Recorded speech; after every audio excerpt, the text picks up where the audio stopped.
everyone. In this live, we will talk about time, autism, and free time. And hopefully, we'll talk about time not from a philosophical perspective, but more from a lived experience. So, let's see.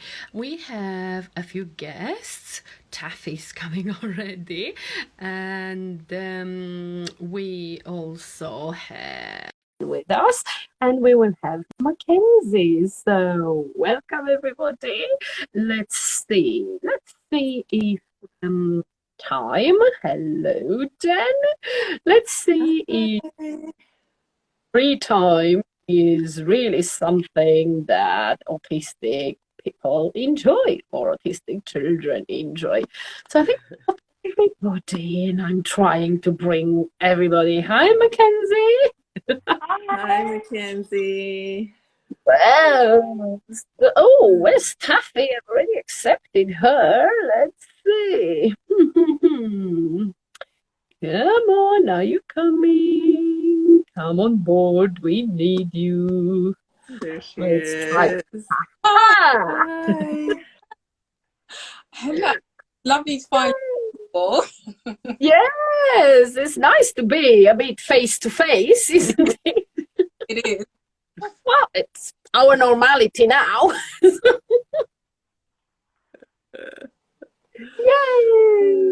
So Jen always likes to start with introductions. So over to you, Jen. All right. Well, I'll just do myself real quick and then pass the mic. I'm Jen Slayton. I'm a psychotherapist and an autism coach. And I come from a neurodiverse family. And so I was kind of drawn to be doing this without knowing why. And then I figured out why. So I'm really excited to be here and have our amazing guests. So Mackenzie, do you want to go ahead and introduce yourself? Sure. I'm Mackenzie, and I'm an autistic and ADHDer, and I run a YouTube channel where I make informational videos about autism and neurodivergency. I also run an Instagram page and a Facebook page doing the same as well. And I hope to one day start a business for neurodivergent people and geared towards them.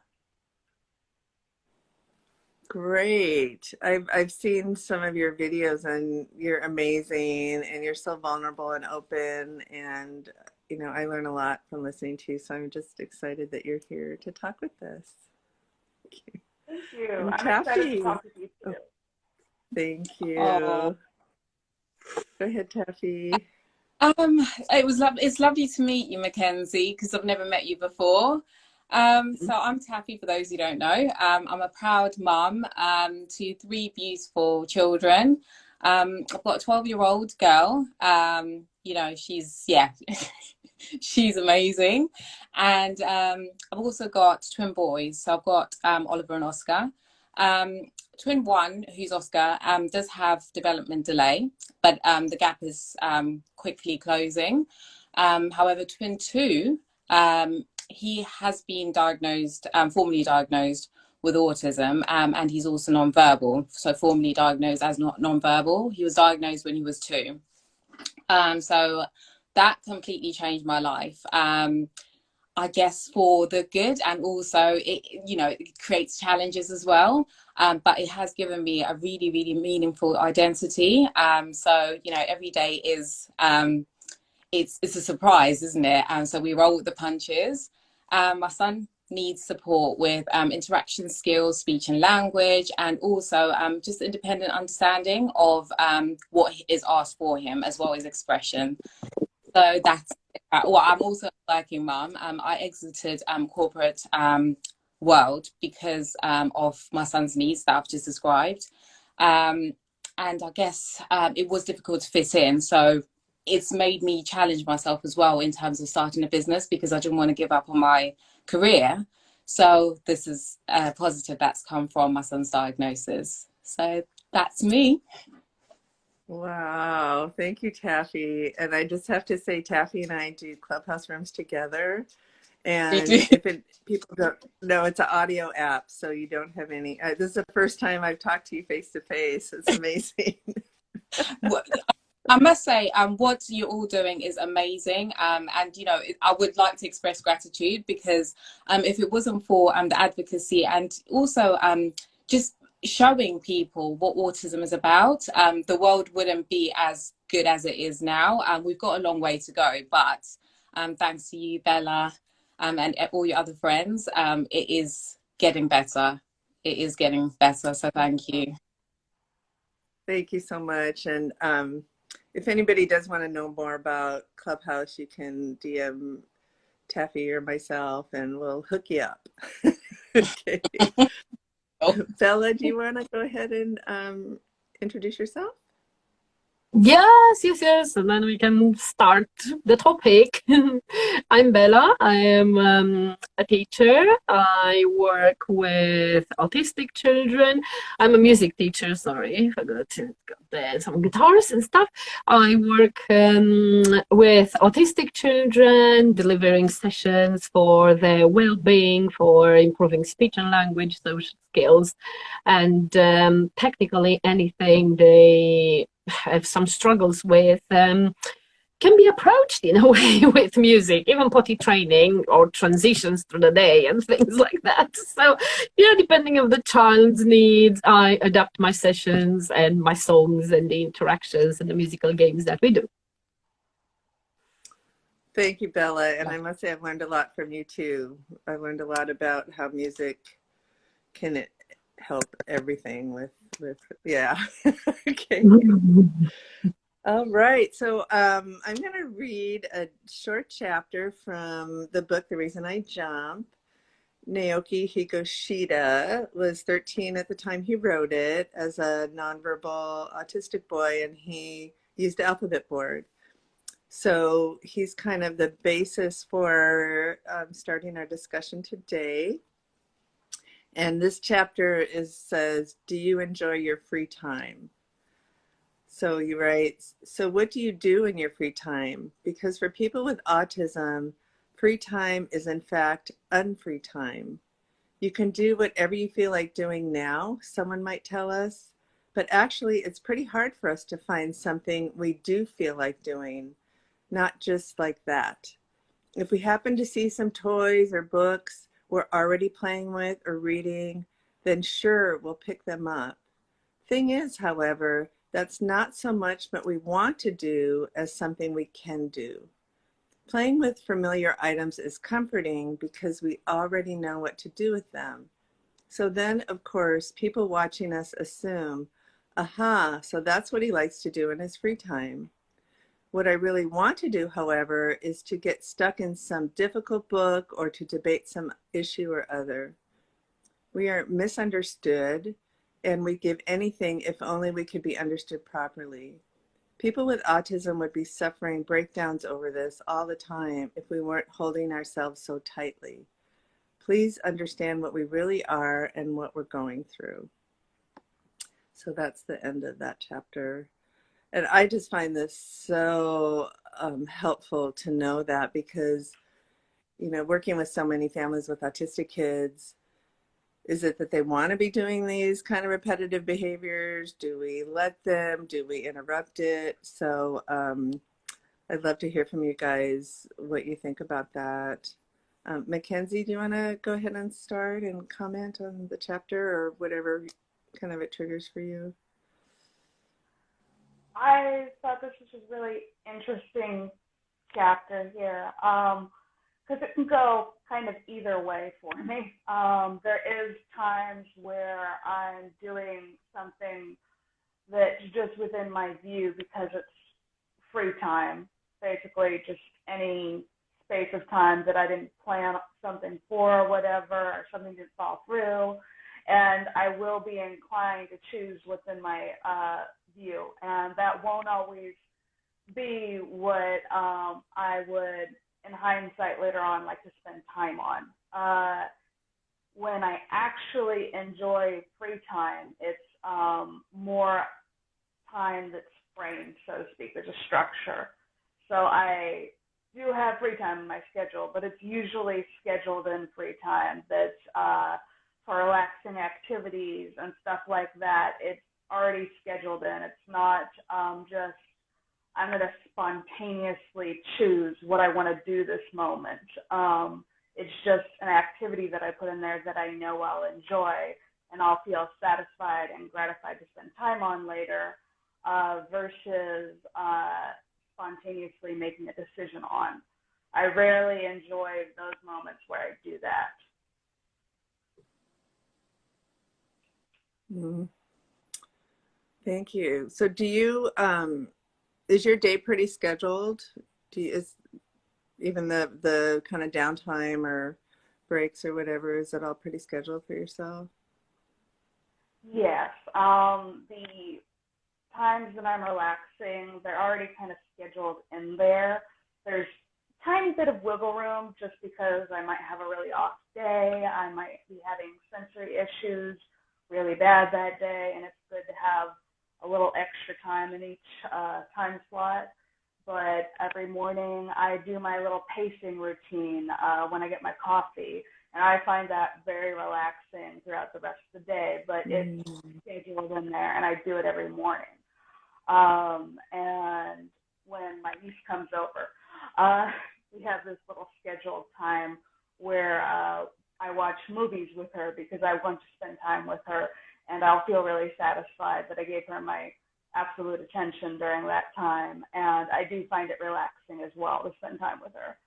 But all of these relaxing times are usually scheduled in, and my day is usually scheduled. It's the rare off day that I do a spontaneous day, and it's usually because it's led by somebody else that I love, and I'll indulge them.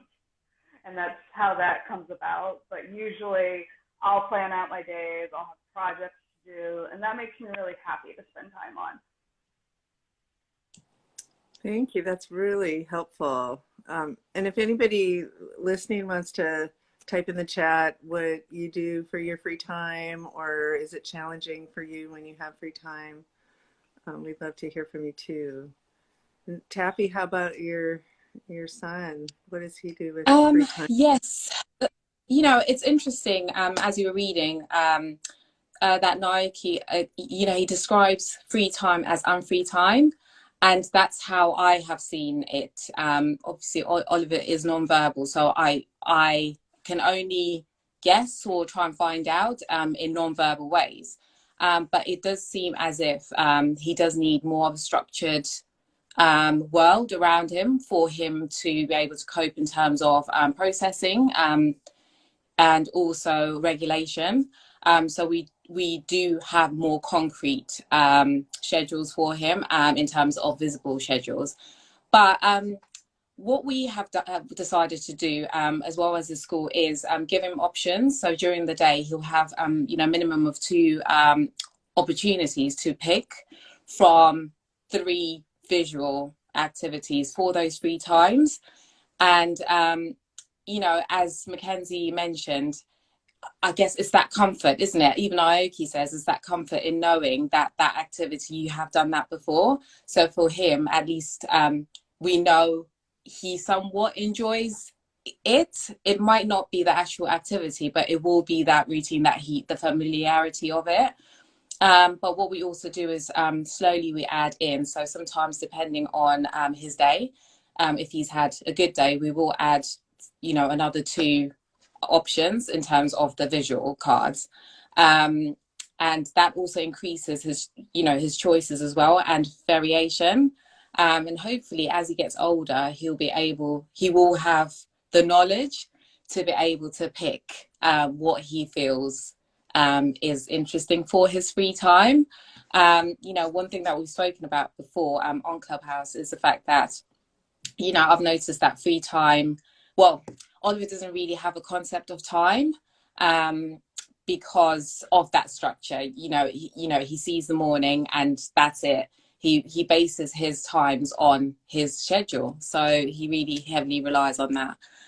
So yeah, that's what I can add. And yeah, the chapter does resonate with me, and it helps me to understand my son's world. Yeah. Thank you. Thank you. Sounds like you really figured out what works for him, and how he has comfort and like he's able to make choices and things, and that he needs that. I think. That's it. And I think Go it's ahead.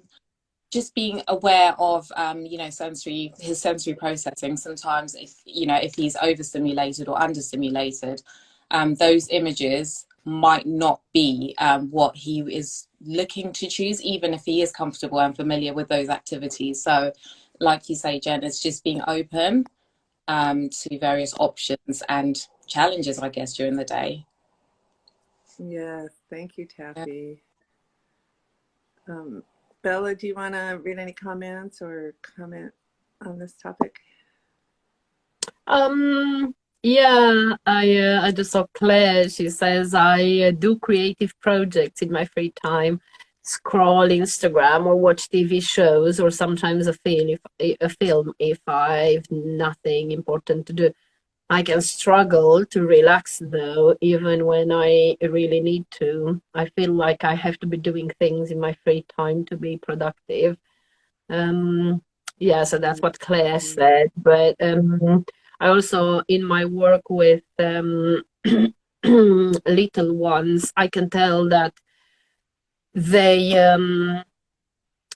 if I am, when I was a teacher at school, we would do music with the early years or very young years, like year 1 and year 2, I was teaching, which is like 5, 6, maximum 7 years old. They were more than happy if we were doing music, and I was just letting them explore the musical instruments. But when I tried that with the autistic children in my music studio, they'd either throw them away or just look at them or like dig into them and not actually playing them or or creating a particular pattern or trying them to see how they sound, not particularly. So what I do is like what Mackenzie says, when I have my sessions with the children that are coming to my studio, I use like a sequence. So I have number 1 and I put the instruments or the scarves or whatever we are using, like fitness balls we use, or, bouncing balls for self-regulation and lots of other things that I use. So that's like for number 1. Then I put number 2 and I put specific other, instruments or tools or whatever I'm using, and number 3 and number 4. And then I have the last one, which might be number 4 or number 5, or if it's a child who really struggles to carry on an activity for more than 2-3 minutes, we get up to 6 or 7. And the last one has a hand and bye-bye on it, meaning bye-bye. So they go around my studio following this sequence. And it seems that the exploring time, which I might consider it as a free time in a music session, is not quite there, I have to say. And recently I've started working with some teenagers who are autistic, and they were telling me what Claire was saying, that they technically study or work or write or do something until the minute they actually go to sleep. So there's no relaxation built in. There's no relaxation for them because they feel they have to do something. They feel they have to do something for their brain. So we started to structure some free time, exactly what Mackenzie said. So I'm more interested in finding more about that, to be honest, because I don't know, it seemed, we will probably, I don't know, I went with the saying, fake it until you make it. I said, let's fake it. I don't feel I need free time, every 2 hours. I don't feel I need a little break. And I said, well, let's fake it until we make it. But they didn't seem to be taking it very well. We all know, this type of language with autistic people doesn't go very well. So I was thinking, how can I put that? How can I make them more aware that actually they need this time, don't they? Not just work or, do what they're doing. And they are very studious ones, the ones that I'm working with. So they have their books, their writing and everything else, homework and extra homework until they close their eyes, to sleep. And it's draining them. Thank you, Bella. Yeah, it seems like, Mackenzie, do you think that if there's not the structure or there's just a break or something, it feel like anxiety if you don't know what you're gonna have, you have to fill all your time or you feel anxious? Oh my God. Belle over there was just making me laugh so much because I am exactly like that. I definitely, even like I'd say 70% of my free time is spent doing projects. Yeah, I am definitely guilty of this too, Bella, and I have a lot of trouble relaxing in the very typical way I see other people relaxing.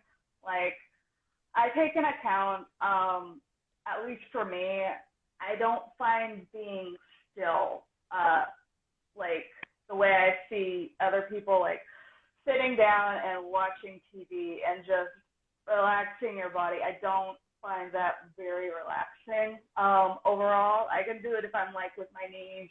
Usually she's a wiggle worm and we'll be doing all kinds of crazy stuff together. But the actual, we're going to sit down and have a break and chat with friends and do this type of thing is so not relaxing for me. I like to stay focused on one task, and that I find very relaxing and rewarding. But the other stuff is kind of, anxiety inducing. I can't tell you the truth, whether it's was learned over the course of time, and that's why it's anxiety inducing and I don't like it, or if it's it just doesn't keep my brain occupied and it makes it go a little bit wild when I'm just sitting there doing nothing. And then that creates the anxiety. I also ADHD too, so I get really restless and I need a lot of movement and doing things to maintain my cool throughout the day. I'm laughing about you both saying all that too, because me and my sister actually run another YouTube channel. Forgot to mention that one, Lifting the Sweet Life, about like just a daily diary of our lives and the course of our businesses and stuff. And we had a whole episode on how we don't know how to relax, how we're constantly doing stuff. Okay, thank you, Mackenzie. But I also wonder, you said that when you really focus on a project, that is relaxing for you. Would that be your form of relaxing, do you think? Yeah, I feel really at ease when I'm fully into a project. I can focus all my brain power there, and while I'm thinking like 1,000 things at once, it seems like it's all on topic, and it's nothing too distracting, and it feels really satisfying, especially when I'm creating posts, creating videos, and it also, I guess, it's done with intention too. Like, I'm intending to sit down and do this, and this is my purpose. I feel really good about this. I know why I'm doing it. I think that's a big part of it too. If I don't know why I'm doing something and how this, that, all the little details, it just doesn't feel very good. I think I got in trouble a lot as a kid because I wouldn't know why we were doing something. So I'd be that kid over there being like, why, that doesn't make sense. Doing all that in the corner there, irritating the crud out of the teacher and other people. But I definitely know why I'm doing the projects, why I'm doing all that. The why of the free time, I get it as an adult. It's supposed to be good for my mental health and recharge and stuff like that. I know that logically. It doesn't really play out like that in real life. Well, thank you, Mackenzie. I mean, one of the things that is so interesting to me, I work with so many autistic children, and there's some, but it's pretty common for some autistic kids that you have to explain why before they'll agree to, they'll have to understand why before they'll agree to do something you ask them to do. So I think that's pretty common. And then the other thing that I'm wondering is, you know, a neurotypical brain, for me, if I'm doing a focused project, I can enjoy it, but it drains me. And so then I need time to just, you know, lay on the couch or do, you know, do something that lets my mind go. But I'm wondering with an autistic brain, if it's kind of the opposite, that letting the mind go actually can create more anxiety and is not relaxing, but the focusing is the way that you relax, the way that you know, instead of thinking I need to relax like a neurotypical person. I don't know. Taffy, what do you think? I think you're right. That's what I seem to see with Oliver. You know, like you say, us neurotypical people do get tired. We do get drained, especially as introverts. But when Mackenzie was talking about relaxation, and I was thinking about Oliver, like there are days where we think, oh, let's just relax and have a you know, a duvet day, let's say, or a lay-in to get up later. And he will, as soon as his eyes open, he's up until he goes to bed. So we even find, like when watching a film, for example, he has to be constantly walking, so standing up and walking around. But it's giving him that opportunity, I guess, to stimulate his brain. It's as if it's that cause and effect, as Mackenzie was talking, saying that there's a purpose, isn't there? There's a reason, and for him, you can see in his brain it makes sense for him to do it, and sitting there or relaxing doesn't make sense to him. He needs his brain to be stimulated or his body to be moving. Right. Thank you. Bella, do you want to read some of the comments? Yeah, it seems that what Mackenzie was saying earlier, you know, about pacing and enjoying physical exercise, some other autistic people seem to resonate with that. So Helen says, I enjoy gym and creativity, let's go with that, and dance class. I do a lot of pacing around the house, says Sarah. Actually, autism, I am a very active person and enjoy certain exercises because they help me channel my nervous energy. I love to create things which I hyper-focus on and helps me relax. Whoa, hi, Dr. Al Robinson. This is a real life, by the way. We did a test the other day with Claire, Jen. And we had people joining, thinking that it's our life. Okay, so emotions learning content, they say, my son chooses dress up in free time. He will use anything like mixing bowls and hats, etc., and will paint his face, but he won't be watched. It's his time, his rules. Bless him. That makes sense. I've always had to plan in free time, says Sarah, on my visual timetable for the day, but the free time is usually structured and repetitive. Very rarely it is spontaneous. I like predictability and familiarity. Aspiration in motion.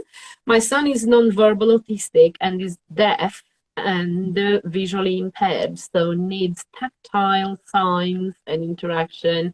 He needs a long time to get involved in any physical activity, and it's hard to get energetic and probably find enthusiastic people to work with him. Yeah, that's understandable.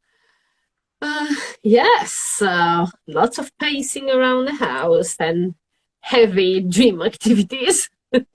I think it's it might be, who did we talk to when they said that you know, the deep pressure and the like heavy exercise is also related to the sensory issues, not particularly like meeting sensory needs. I think we talked at some point with somebody in one of the lives that said that they enjoy that deep pressure. Oh, That deep pressure. that's a I have, good like, one, a Taffy. weighted Yeah, Mackenzie, say it again. I have a weighted vest. I like deep pressure things. I know some autistic people have something where they like the constriction vest that is tight on them, and it helps them with their sensory issues. I definitely prefer weighted things, and it's definitely very relaxing. I have like weighted blanket on my bed, weighted vest, and then I have a weighted like sleep mask too. Got all that stuff. Very relaxing. Wow. That's, yeah, good for you for figuring that out, you know. And for some people, the weight is uncomfortable, you know, so. Yeah. But Taffy, I saw you write a comment, and I can't really, do you want to go ahead and verbalize what you were commenting? Yes, I was just wondering, you know, hopefully, Mackenzie, maybe you could steer me in the right direction. But as a neurotypical, I find getting into hyperfocus, it can take a while. So it can be very frustrating when you've got a limited time of, let's say, the free time to become creative. How do you deal with that? Because it would be helpful to know for my son.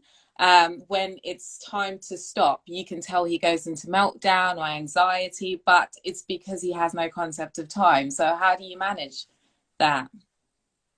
Yeah, that one is very difficult. Don't get me wrong. Even now, to this day, I have a real problem transitioning. It's worse when I reach the end of the day. I get even worse about redirecting myself onto my schedule. My sister frequently will remind me that it's time for me to go to bed because I like to go to bed at a certain time.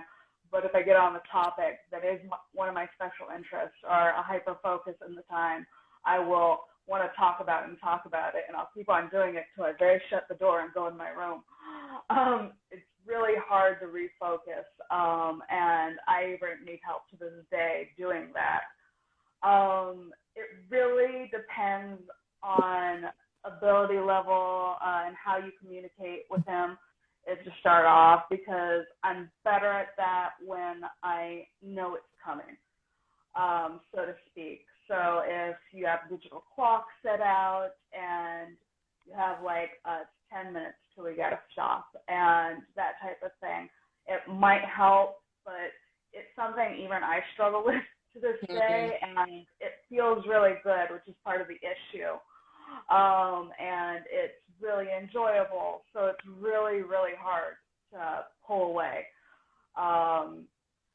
Try to imagine whatever activity you find most enjoyable and somebody pulling you away from that one. And then you have an added communication difficulty on top of that. So I can tell that you're probably working very hard to try to figure something out to make it easier for him, because my brother was also diagnosed at a young age, and he had way more outward meltdowns compared to me. His was Legos, Disney, all that, and there always was frequent meltdowns going on. It was much better, though, when he was aware that it was coming. Like, it wasn't a surprise. And sometimes it had to be become routine, that it always stops at this time. And eventually, even I got used to routines where even if it was something very exciting or anything like that, I put it into the routine. I'm done at this time with this activity, and I got to stop. And even, honestly, it still feels agonizing sometimes to pull away. I can do it once I get in the routine of it. And some days it's harder than others. Probably not the best thing you wanted to hear, but... Actually is, because it's always good to know that I'm going in the right direction. I know you meet one autistic person, you've met one autistic person, but it does help because, like you say, he is nonverbal, so it's I'm closer to understanding. And yeah, like you're saying, when you mentioned the clocks, having things around visuals, you know, that is a very good point, and getting things into his visual routine. So I will be trying that. And also that it is hard for all of us, isn't it, to move on? It really is. And I definitely think like there's a time awareness for me too, where I'm very bad at telling the passage of time. So when you say, oh, we're going to be done at this time, and it kind of feels like it was like 5-10 minutes that I got to spend on this good stuff, it feels a little bit heart-wrenching when you're like, we're done now. But I'm laughing about that, but it does feel like that sometimes. So yeah, I was going to comment too. We had one of our guests, Sonia, had talked about that with her son, he's older and he's verbal, and explains to him that he will be able to play again. Like there's not necessarily a sense of time, and so stopping it, it's like almost traumatic. But when they can understand that they'll get to play again, that can be helpful. And so when it's really routine and visual, would you agree with that, Mackenzie? Does that seem to resonate? oh yeah, that's really important. Because I forget about this too. When like the actual emotion is occurring one time, like you said, it's over with now, and it feels really upsetting. And one, at least for me, I forget that I'm not going to be upset about this anymore at one point when you're kind of in the eye of the storm, so to speak, of that emotion. I know it's like an emotional regulation issue, but it feels like it's forever in that moment. And it does feel quite upsetting. And I need to be reminded, and I eventually got to the point, and this is as an adult, where I told myself over and over that this is like a temporary emotion, and that it is, the happiness is going to come back again, so to speak. So the activity is going to happen again. We're going to be able to do this again. I think would be very, very helpful. Thank you. That's really helpful to hear. Yes, that. it is. Yeah. Bella, do you want to check the comments for us? Well, we got a tip for you, Taffy. Claire says, I've been doing about this in my adult education course, issues with transitions. What about giving him a couple of warnings, like we will be doing something else in 20 minutes, then again in 10 minutes? It's a good one, Claire, but in my experience with the autistic little ones, you will need to use a visual, like an hourglass or a timer or anything like that, because just saying we're doing it again, or we finish, or in 10 minutes, in 2 minutes, or anything, we're telling our daughter, you jump, you'll have a short time of 10 minutes, and 10 minutes later we call her back in because it's school time, and I jumped for a short time, and we have a big meltdown over that. So sometimes we prefer to be late at school so that she does her routine before we take her to school. So yeah, I need the help of a visual. Yep. I mean, yeah. Go ahead. No, I just wanted to say that it's for me, for example, in my area of work, I found that using those numbered activities really help. And sometimes, because they know it's 1 and then it's 2, and then they really enjoy number 2, and we repeat it for a longer time than normal. And then I said, we still have number 3 and number 4 before we have to say goodbye. If you still want to play number 1, then we'll have to give up to number 3. And very rarely it happens, because the sequence is kind of so clear in their head, because they see the numbers in here. Very rarely it happened that they said, oh, I don't want number 3, I want to stay with number 2. And in that case, I tell them, oh, can you bring me number 3 in here? So I take the number away, and then can you bring me the props for number 3? And I put them away so that they are not visible there. And then we enjoy again with number 2. And then we say, well, what's the next number? And then they think, or we talk it through and say, number 3 is gone. We don't have it. It's number 4. Because if they really enjoy an activity and they want to repeat it, I have to skip one of the other ones.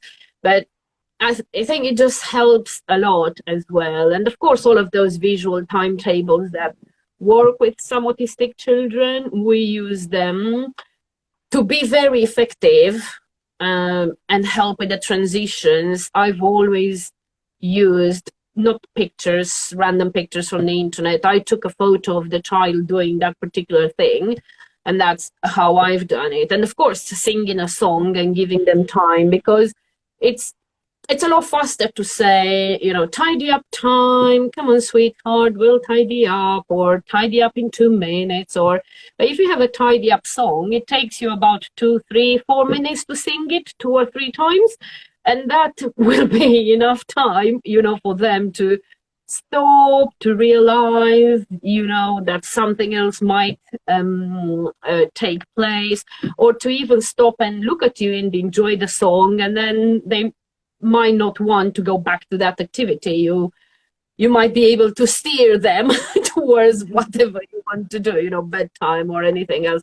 And also singing, you know, at that steady beat, you provide them with a perfect, you know, input for the brain, for the neurons to fire in perfect order instead of just a random order that you are talking to them. So it helps with self-regulation. So they might be able to, they might be more open towards finishing that activity and moving on, as compared to just saying, let's go.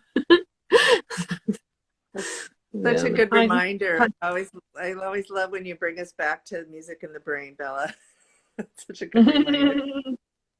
Yeah. I mean, especially this the steady beat that helps self-regulate the brain plays an important role, because instead of the brain going into that distress, is something I love is taken away or it's finished, actually you just help with the self-regulation, and you might avoid all of the dysregulation that happens when something really dear is taken away or finished. Finished now, it's brushing teeth time. Yeah. Somebody else. What was that, Bella? Sarah says, I love music for transition times. I use music between activities and I have certain playlists. We talked about that, Mackenzie, didn't we? Yes, I heard that live, you guys. That was really helpful too. Yeah. Something that I do with some kids that can be really helpful is prepare them emotionally for what's to come. So if they have the receptive ability to say, you know, we're coming close to the end and that makes you really sad and you might feel like crying when we turn off the video, and it's okay to cry. Mom is here. You know, I'll be with you. I'll help you, you know, to kind of prepare them for that. And then it's okay to be emotional, because sometimes, you know, they just can't help it. So, yeah. Point, Jem, because I think I've shared with you before that I hesitated with being verbal in terms of, I guess, giving too much, because I worried that Oliver wouldn't be able to process too many words. So I limited, you know, verbalizing what was happening. And, you know, when I spoke to you a few months now ago, and you said, you know, you should try, because the reality is you are then painting a picture for them, a clearer picture for them. And I found that helps, because he now is able to filter out what he can't really understand or what doesn't really matter to him, and pick out what he needs to pick out to know what is coming next. And you're right, it's even in the motion, because the thing is, what we say sometimes doesn't match what the way we look. So that non-verbal versus verbal communication. So I think the more, again, we verbalize to them, they're able to match, because we all look different when we're talking. They're able to match that when I'm saying, you know, it's okay. The way I look when I'm saying it's okay, it means it's okay. So yeah, that's a very good point, and something that I've learned along the way. Yeah, thank you, Taffy. Yeah. All right. Go ahead, Bella. Were you going to say something? No, I'm just commenting something in here. Somebody was asking us if we tried singing bowls. No, I haven't. I'm not sure if I can buy them from somewhere, but I've heard of it and I watched videos on YouTube about them. Yeah. I'm not a very big fan, I have to say, but yeah. I've watched some videos. I don't like the ones that they have different materials for them. I like the ones that are metal, which is weird because I usually don't like metal clang on stuff and everything. But then they have these glass ones that make those weird sound that freaks me out. But I do like the singing bowls. They sound really cool. I like them. It was interesting. I was going to comment on Taffy's share over here. I was like, it's very interesting because I feel like a lot of people come to the conclusion with people that are nonverbal or just have trouble speaking that they need to downplay their words, so to speak, and use less of them. And I always find this interesting because people that I've encountered that are nonverbal, I don't do that myself, and I grew up with somebody that mainly used echolalia and Disney quotes when they were speaking, and at least for me, it didn't seem like they lacked the understanding or comprehension of the words. They just seemed to lack the ability to verbalize it themselves with their mouth, and I think a lot of people that are called nonverbal actually understand a lot more than people give credit for, especially from what I hear online and everything. A lot of people that are commenting in groups and stuff like that are nonverbal or qualified as nonverbal when a child, and the amount of understanding that you get out of them, they just didn't have the means at the time in order to communicate their own thoughts. And I just think that you're going in the right direction with that. That's all. It's fun to hear about. Thank you. It's good to know. And it's great awareness as well, you know, that you've pointed out in terms of there is actually more understanding than we realize. Yeah, and I think it's very common. I run across that so much when you have a nonverbal child. I think the kind of natural instinct is to not speak as much. So you have to really kind of consciously make a point of speaking more and almost narrating sometimes what's happening. And there's these, you know, Naoki, who wrote this book, is nonverbal, you know, and he has a lot of people have brilliant minds. They just can't express it. And yeah, so we always assume, because even if they're not picking up all of the words, like you said, the energy of how you're coming across in a supportive way is really important as well, because, you know, some of these kids are so sensitive that they notice, you know, your facial expression or your body language. So yeah, thank you for adding that, Mackenzie. Especially if they're familiar with you. I find I'm very terrible with strangers' body language, but when I'm familiar with you, I can definitely interpret your behavior very, very well, and I'll notice a shift almost immediately and respond to it. So I definitely think that somebody we're familiar with, just knowing that they're being supportive, even through their body language and everything, is very helpful. And it's just, at least now and for this time, there's just amazing technology now that help people that are nonverbal. I hear all about the equipment, ACC, or is it AAC, adaptive equipment to help nonverbal people be able to voice their opinion and in so many different ways. And there's so much opportunity for growth now with technology like that. I'm just looking forward to what people come up with in the future. Yes, 100%. That's so true. Yeah. Bella, do you want to read the few comments there? We deviated a little bit from the topic. But just before I read the comments, I totally want to, to testify for my daughter, because as you probably all know, she started speaking like single words at the age of 4, and with my help, and then I started helping her, even more, especially with the help of songs and musical games and all of that, and the speech therapy training that I had as a teacher in school. And now she's 6, she can speak in sentences and so on. And sometimes I'm asking her, do you remember when there was a time when you couldn't quite speak? I asked that, not particularly as a reflection for her. I didn't think she can really reflect on that.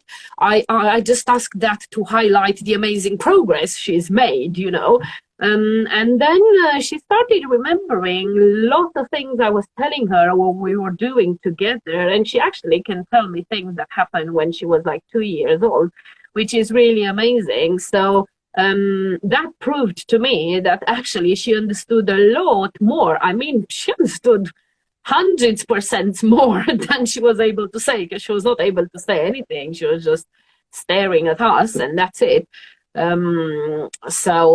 Yeah, definitely keep doing that, Taffy. The comments talk about singing bowls, so apparently they are great. The larger they are, and the deeper and the smooth is the sound. So you guys, you should be trying that. Yes, in my meditation class, I had a tutor who played a metal bowl. Yay! If you put water in the singing bowl, the vibration ripples. And they are so soothing to watch. So that's definitely something I might want to try. Can I just check? Are singing bowls they're like vessels that have, and you've got like a rod that you. Yes, that's right. Yeah. So like meditation. And there's a vibration that your body can feel, and I think probably for some people it's really relaxing. Yeah. Well, yeah, I have to say part of the why music works is for all of these vibrations that autistic people and children really, really love. And that's why, like classical guitar is a really big one, and drums and the piano, they can feel all of that.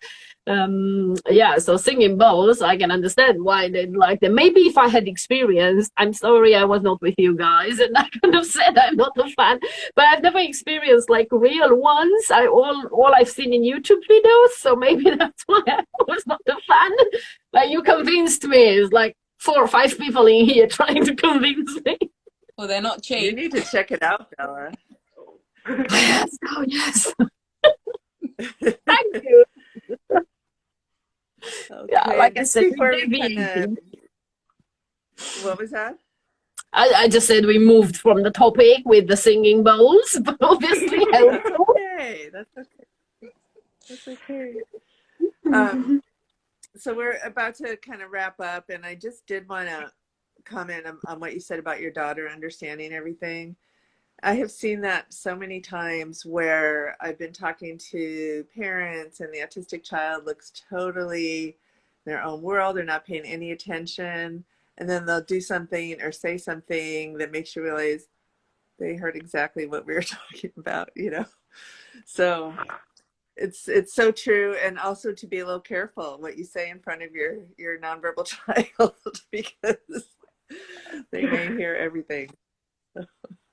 Well, before you wrap up, Jen, last bit of the chapter, and that was Naoki saying that people, I think he can be misunderstood, or people that are autistic can be misunderstood.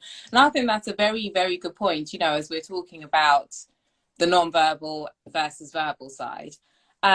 Because I was going to raise meltdowns in terms of, I find that's when, my son is misunderstood the most because he's nonverbal. So yeah, that's just something that I wanted to bring up whilst we're here. That, that breakdown that Naoki talks about, it is good for people to know that when someone is having a meltdown or a breakdown, and they're on the spectrum, it can be a struggle in responding to instructions. It can be self-regulation. It can be processing issues. So I think sometimes I feel that if we don't, I don't want to use the word educate, but if we don't tell people that this is what's happening in terms of this is what we're going through as people who are autistic, then people can't really understand. So it's just raising that awareness as well, like Naoki was trying to in that chapter. Mm-hmm. Yeah, so it is. Yeah. It is. Yeah, I think that's where the misunderstanding comes from, isn't it? Well, part of it. Most of the time, people don't understand. If you see someone having a meltdown, you just think, well, what's going on? But the chances are that it is just they're trying to be understood. So yeah. And I also think, Taffy, I always found that this comparison helps other people have more empathy for autistic people in that moment, because I know we can seem quite off the wall. I've done some crazy and said some crazy things in the midst of a meltdown, and felt very embarrassed afterwards. But I think not everybody quite gets that meltdowns and shutdowns are not like uniquely autistic traits, that anybody can experience this. But usually you see external outward context for their stress. You see they've been overworking themselves, not taking breaks, not sleeping enough. You see all of this when a typical person does get a meltdown and starts yelling and not acting like themselves, and they look extremely stressed and they say things they don't mean and that type of thing. It does occur in typical people, but usually you see the external signs of stress happening. With an autistic person, a lot of it's internal happening. The sensory issues, issues with emotional regulation, and all of this stress that we are going under day to day, and coping with, and not being able to communicate with those around us, and being able to tell people how we are feeling and what's going on with us, is so stressful that we're experiencing something that usually grown adults experience when they're experiencing extreme stress from outside work, their family life, and all these different things is happening to a young child.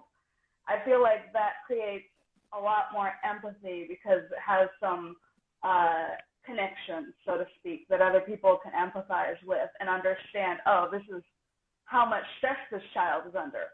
That's why they're breaking down like this. This is why they're having such a hard time. They're experiencing the amount of stress that usually you only see in a grown adult that has a lot of responsibilities and a lot of stressors in their life. I just wanted to mention that because I had explained it that way to another adult recently, and they seem to understand it better than I have explained it in the past. That's a very good way of it. Yeah, thank you. Thank you. Thanks, Mackenzie. Yeah. Bella, there, you want to read the comments that came in around that? My son, highly emotions learning content. My son is nonverbal and doesn't understand much English, but it's amazing how much he picks up and understands. So you have a question, Taffy, or probably to all of that. Shonzo7 says, Taffy said we should communicate that the meltdown is due to being autistic. I think it's important to highlight this in the workplace. How can we support an autistic person express this in the workplace? Any ideas? I don't quite work with adults, so excuse me. I can't think of anything. You can keep the question. I don't think I quite understood it.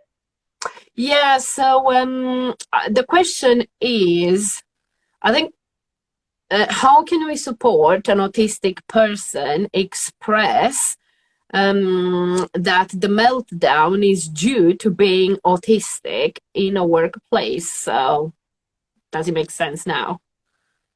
Yes. And it's unfortunately really hard to do that. At least in my experience, I am lucky enough to have more of a retreating reaction, and I tend to shut down more often than I have meltdowns. And my general strategy for work is I would hide in places. I did that in school too. Hide, find a quiet place. That would be my general thing. Unfortunately, I also have a history of not staying at workplaces very long. I wish I had more supportive or kinder news in that area, but in my experience, I have eventually found a type of job that works for me versus, because the work environment, if they are not being understanding and not asking questions and being like, what is it, what do you need if you're autistic, and that type of thing, and not questioning you on that, it's very hard to bring it up as the autistic person and be like, these are my needs and this is what I need in this environment and this is why this is happening. It's an incredible pressure on the autistic person doing that. I have gotten Instacart, a job where I can stop at any time I want. It's less pressure to my executive functions. I have actually been lucky enough recently, I've gotten job offers from somebody that wants to create a program to help autistic employees be trained. And this place is able in San Rafael, and they also take care of a lot of neurodivergent and autistic people are in their care as clients. It's very interesting because it's unfortunately the reality is some places are just not as accommodating as others. And I wish it wasn't like that, and I really want to work towards making places that are more accommodating and more understanding and asking more questions and being more empathetic towards autistic people. I think this is one of the places that is going to turn out to be like that. I was contacted, my sister's employer, to see if I was willing to work there and help out with that program. I'm really excited to say I am going to, but the employer, I can already tell, has knowledge of autistic people and is asking how I would like to be introduced to the environment, how I'd like to start to be familiar, how they can help with my needs and accommodations, and they're willing to work with me. It's really hard outside of that type of environment to maintain employment and thrive in that employment rather than be exhausted in it. Again, I wish I was more positive, but that seems to be the reality from my point of view. I think that's such a good explanation, Mackenzie. It's so true. And it really does need to be a good job match to begin with, that it fits your strengths and that it's not a triggering environment, and that they are supportive, and that the environment, if you do have meltdowns, they're able to, accommodate and do what you need, or maybe even help you through it. Yeah, so it's definitely not every workplace would be a good setting for something like that. Mm-hmm. Thank you. I guess being open and creating opportunities to be able to share as well your challenges and your needs. Yeah, and also and visibility. But I'm just coming from someone who is from a minority background. I think seeing people who are like me helps me to communicate, the challenges that I might have. And like Mackenzie saying, the more inclusive employers are, So having people who are neurodivergent helps other people who could be facing the same challenges to join that workforce and to be more open. Yeah, it's slowly changing, but very, very slow. That's an I'm happy excellent though point. that I have heard from a lot of people that they are taking a more active role in trying to make the work more accommodating, and people are asking more about that, and that is wonderful to hear. Because I just think of my job history and how much better it could have been had I been able to communicate my needs much better after a few years and getting my actual diagnosis. I know what I need in the work environment now, but especially this recently and getting that offer, it's just makes me so much more optimistic for the future that people want to make a place for us and want us to thrive, and that it will be better in the future. Wonderful. That warms my heart. It is a start. Yes, absolutely. And just a real quick that some of the bigger tech companies are recruiting autistic people because their brains are so amazing with technology. Not, of course, not everybody, but they understand the neurodiverse brain can be such an asset too. So. Yeah, I think the tech companies are definitely ahead of the game. I think the only people that kind of suffer in that area are the people that are not good at tech. Exactly. Right. Because I am one of those people, right. For sure. The only reason I'm that good is because I started my YouTube channel and all that. I am technology horrible for me. Terrible. Me too. Right. That's probably a little stereotype, isn't it? Yeah. Everybody's different.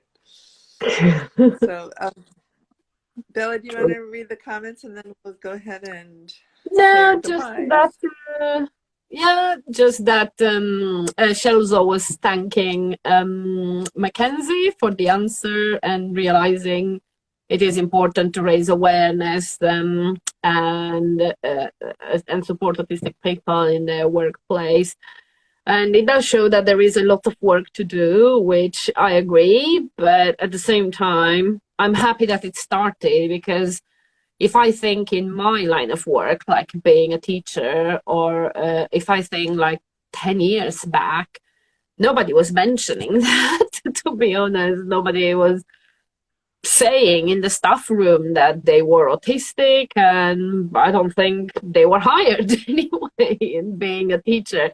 And then just before I left, my school hired a male teacher who said he was autistic, and the school did try to make different adjustments for him, for the staff meetings, for the parents, and he was still saying he was struggling with different bits and so on. He was a very good teacher, but it was good to see that there were some adjustments, made, and sometimes he didn't even know what he needed himself to kind of function better in the school, in the staff room, or at lunch times and so on. He didn't know himself because, he just spent most of his, studied life by himself somewhere. He didn't particularly need to go in the staff room, socialize, and meet with 30 parents at the parents' evening meetings, So he was kind of exploring and discovering for himself. But I still think it's good. So I still think it's good. Yes, there might be a lot of work to do, but there is a start that started somewhere. It's going, and with advocates like Mackenzie, with parents like Taffy advocating for their own children, with therapists like you, and if we do a little bit of work, yeah, we do a little bit of work. We raise awareness through everything we do, either willingly or unwillingly, if that's the word. If you advocate for your child, you are raising awareness anyway, even though you just wanted to help your child, not particularly educate 20 people, but yeah. That's true. Yeah, well That's how done. you end up doing that, right?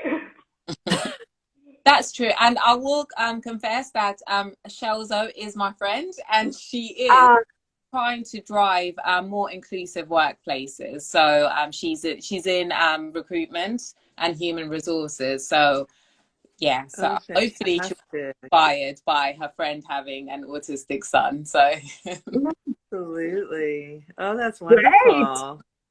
Yeah.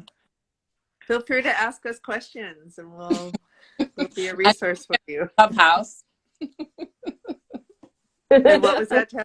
and to join us on Clubhouse to learn more from other autistic adults when it comes to That's recruitment. right. That's right. Right. Good job. All right. Well, thank you so much, everybody. Thank you for coming and commenting. And I'm just always learning so much and growing. And just to have everybody can say a final word, and Mackenzie also to share where people can find you, because you're amazing and you raise a lot of awareness. So go ahead, Mackenzie. Thank you so much for that introduction, and all the conversation was just wonderful here today.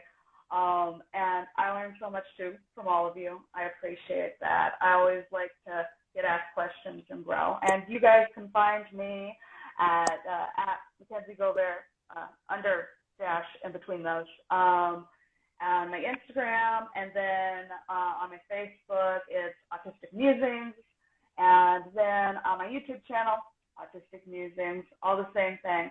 And if you want to check out any of the other stuff I mentioned, if you're really into working out and you're one of those autistic people, you should check out my sister at Jordan and Bethany Fitness. She has top quality stuff, but she's a nurse and a fitness coach. Check her out. And we also do a YouTube channel together, Lifting the Sweet Life, where we talk about our lives and how we interact as an autistic and neurotypical living together. Very interesting. Very good. Thank you. And Taffy, do you want to say any closing comments? Yes, thank you so much for inviting me. It's always a pleasure to be around you. I've learned so much. I was looking at it. It's been a year, and I've learned so much from the likes of you, Bella, Mackenzie. I just think that it reinforces. It helps me as a parent to be able to better understand my son, and in the process of doing that, I think it's just raising that awareness. It's good, especially for our families and friends. And the wider community to understand that with support, autism is, it's a challenge that can be overcome, really. Autistic people can live fulfilled and empowered lives. So that's me. Thank you, Taffy. I just love collaborating with you, and you're so vulnerable and open and learning and advocating. So I really appreciate that. Bella, do you want to say goodbye to everybody? Yes, goodbye, everybody. Thank you very much for joining us, Mackenzie and Taffy, and everybody in the audience. You've been fabulous with your comments and your questions. Hi, Mandy. Thank you for joining us last 5 minutes. You should be next and reach to you. Come live with us. And yeah, if you know, actually, because I mentioned this, if you know anybody who would be interested in joining us while we read more chapters, there's a big book, we've got lots of chapters we can discuss. If you know anybody, or if you are interested in coming live or coming live again with us, if you've been once, you can be more than once, just let us know. And come and join the conversation. I really like the saying from the documentary, The Reason I Jump. I like the saying, what Ben, one of the characters, says: we can change the conversation about autism by being part of the conversation as autistic adults, autistic, parents of autistic children. Absolutely. Professionals that work with autistic children. That's how we can change the conversations. And come and join us for future lives. Bye bye. Have a lovely day. Thank you. Thank you, everybody. Bye. Bye-bye. Bye, Diana. I just saw you now. Bye.